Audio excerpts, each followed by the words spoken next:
அனைவருக்கும் வணக்கம். நான் உங்கள் சாந்தி பேசுறேங்க. இன்றைய பதிவுல நாம என்ன பார்க்க போறோம் அப்படின்னா, நாளை சனி மகா பிரதோஷம். சிவனுக்கு பிடித்த இந்த ஒரு பொருளை வாங்கி கொடுங்கள், சிவபெருமான் செல்வ வளத்தை வாரி வாரி வழங்குவார்.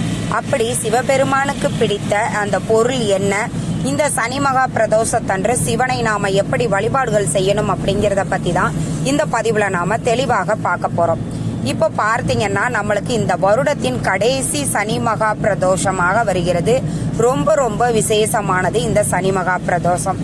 பொதுவாக பிரதோஷத்தன்று சிவனை வழிபாடு செஞ்சோம் அப்படின்னா நாம என்ன கேட்டாலும் சிவபெருமான் கொடுப்பார். அதிலேயும் சனிக்கிழமையில் வரக்கூடிய பிரதோஷத்தன்று யார் ஒருவர் சிவபெருமானை நினைத்து விரதம் இருந்து முறைப்படி வழிபாடு செய்கிறார்களோ அவர்களுக்கு அவர்கள் வேண்டியதை வேண்டிய வண்ணமே கொடுத்திடுவார் சிவபெருமான். பொதுவாக மற்ற தெய்வங்களுக்கு நாம விரதம் இருந்து வழிபாடு செய்தோம் அப்படின்னா இவங்க நல்லவங்களா கெட்டவங்களா, எதுக்காக இந்த இதை வரத்தை கேட்குறாங்க அப்படின்னு தெரிஞ்சுக்கிட்டு கொடுப்பாங்க. ஆனால் சிவபெருமான் மட்டும் அவங்க நல்லவங்களா கெட்டவங்களா, இருக்கிறவங்களா இல்லாதவங்களா அப்படின்னு பார்க்கவே மாட்டார். யார் என்ன கேட்டாலும் கொடுத்திருவார். அப்பேற்பட்ட சிவபெருமானை நாளைய தினம் வரக்கூடிய சனி மகா பிரதோஷத்தன்று விரதம் இருந்து நாம வழிபாடு செய்து வழிபட்டோம் என்றால் கண்டிப்பா நம் வாழ்க்கையில் தீராத நோய்கள் தீரும், செல்வ வளம் அதிகரிக்கும், நம் இல்லங்களில் என்னென்றைக்கும் மகிழ்ச்சியும் சந்தோஷமும் நிலைத்து இருக்கும். அதனால கண்டிப்பா நாளைய தினத்துல வரக்கூடிய இந்த சனி மகா பிரதோஷத்தை தவறாமல் பயன்படுத்தி கொள்ளுங்கள். இப்ப இந்த பிரதோஷ கால நேரம் என்ன அப்படின்னா, மாலை 4:30 மணியில் இருந்து 6 மணி வரைக்கும் இருக்கக்கூடிய நேரம் பிரதோஷ கால நேரம். இந்த நேரத்துல தான் சிவபெருமான் ஆழகால விஷத்தை அருந்தியதாகவும், அதனால் அந்த நேரத்துல நாம சிவனை வழிபாடு செய்யணும்.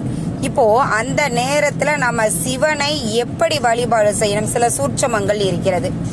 இப்போ நம்ம அபிஷேகங்கள்லாம் முடித்துட்டு நாம சிவனை வழிபாடு செய்யும் பொழுது நீங்க வலம்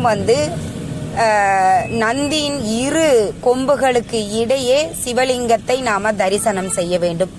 ஏன்னா இந்த ஆழகால விஷத்தை அறிந்துவிட்டு அதற்கப்புறமாக சிவபெருமான் நந்தி தேவனின் 2 கொம்புகளுக்கு இடையே நடனம் புரிந்தார் அப்படின்னு சொல்லப்பட்டிருக்கு. அப்ப நாமும் அந்த பிரதோஷ காலத்துல அந்த 2 கொம்புகளின் இடையில் நாம சிவனை தரிசித்தோம் அப்படின்னா சிவபெருமானினுடைய அருள் நம்மளுக்கு பரிபூரணமாக கிடைக்கும்.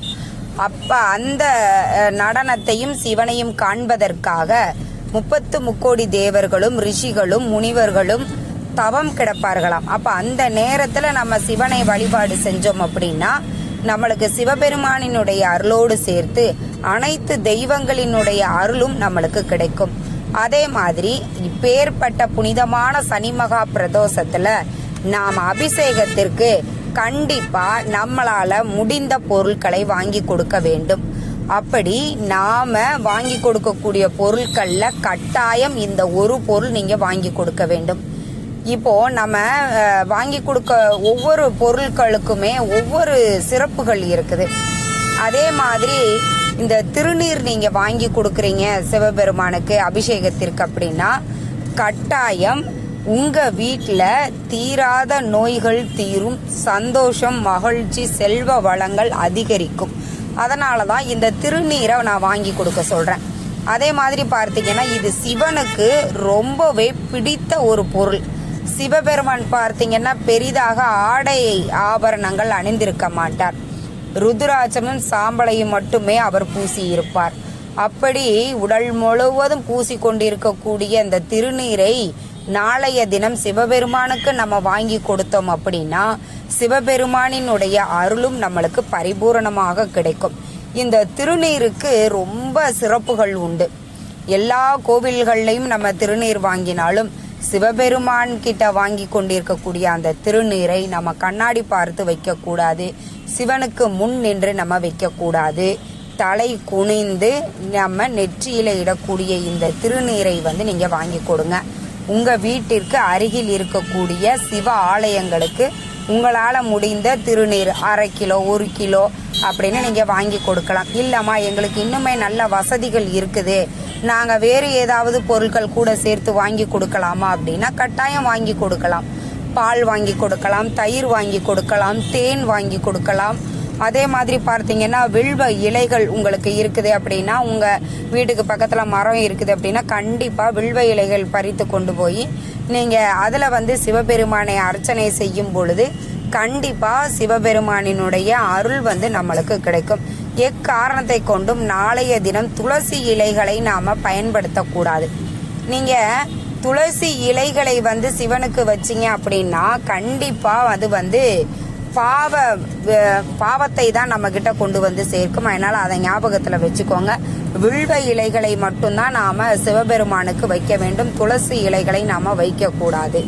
அதே மாதிரி நாளைய தினம் நீங்க விரதம் இருக்கிறீங்க அப்படின்னா காலையிலே எழுந்திருச்சு குளிச்சுட்டு உங்க வீட்டில் குடும்பத்தோட சிவபெருமான் படம் இருக்குது அப்படின்னா அதுக்கு தீபம் ஏற்றி வச்சுட்டு, இல்லை லிங்கம் வச்சிருக்கிறீங்க அப்படின்னா தீபம் ஏற்றி வச்சுட்டு, எதற்காக நீங்க விரதம் இருக்கிறீங்களோ உங்களுடைய வேண்டுதல் கோரிக்கைகளை ஒரு சங்கல்பமாக நீங்க எடுத்துக்கொண்டு உங்களுடைய உபவாசத்தை ஆரம்பித்து விடுங்கள்.